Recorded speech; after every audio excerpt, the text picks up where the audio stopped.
Hello everyone, welcome to my channel what's land today. నేను last వీడియోలో పిల్లలకి measurements ఎలా తీసుకోవాలో చూపిస్తానని చెప్పాను. సో ఇప్పుడైతే చూద్దాం. ఇక్కడ చూపిస్తున్న విధంగా ఇక్కడ bone to bone shoulder measurement తీసుకోవాలి.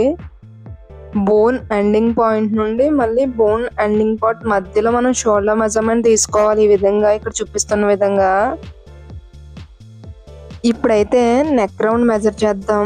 నెక్ రౌండ్ మెజర్మెంట్ ఏంటంటే మనకి నెక్ విడ్త్ ఇంకా నెక్ డీప్ కి యూజ్ అవుతుంది అనమాట. చిన్నపిల్లలకి నెక్ రౌండ్ మెజర్మెంట్ యూజ్ చేసి నెక్ విడ్త్ నెక్ డీప్ ఎలా మార్క్ చేసుకోవాలి అనే ఫార్ములా నేను నెక్స్ట్ వీడియోలో పోస్ట్ చేస్తాను. నెక్స్ట్ అయితే చెస్ట్ మెజర్మెంట్ చూద్దాం. చెస్ట్ మెజర్మెంట్ ఏంటంటే పిల్లలకి మరీ టైట్ గా కాకుండా మరీ లూజ్ గా కాకుండా తీసుకోవాలి. చెస్ట్ అండ్ వేస్ట్ మెజర్మెంట్ మనం కట్ చేసేటప్పుడు లూజింగ్ యాడ్ చేసుకుంటాము, సో సరిపోతుంది. మెజర్మెంట్ అలా తీసుకుంటే సరిపోతుంది. నెక్స్ట్ వచ్చేసి బాడీ లెంత్ మార్క్ చేసుకోవాలి. బాడీ లెంత్ వచ్చేసి ఇక్కడ చూపిస్తున్న విధంగా షోల్డర్ కి సెంటర్ నుండి తీసుకోవాలి.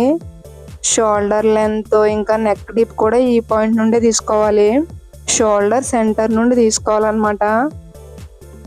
నెక్ డీప్ ఇంకా బాడీ లెంత్, ఫ్రాక్ లెంత్ కూడా షోల్డర్ సెంటర్ నుండి మెజర్ చేసుకోవాలి.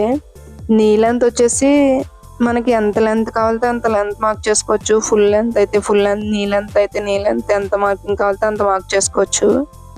ఇలాంటి మరిన్ని వీడియోస్ కోసం నా ఛానల్ని సబ్స్క్రైబ్ చేసుకోండి. లైక్, షేర్ అండ్ కామెంట్ చేయండి.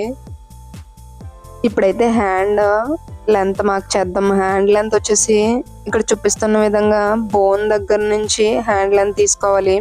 మనం ఎంత అయితే లెంత్ తీసుకున్నామో ఆ పాయింట్ లో లూజ్ తీసుకోవాలన్నమాట. ఈ వాయిస్ వింటూ మీరు ఇంతవరకు వచ్చారు. Thank you so much for that. Thank you for watching.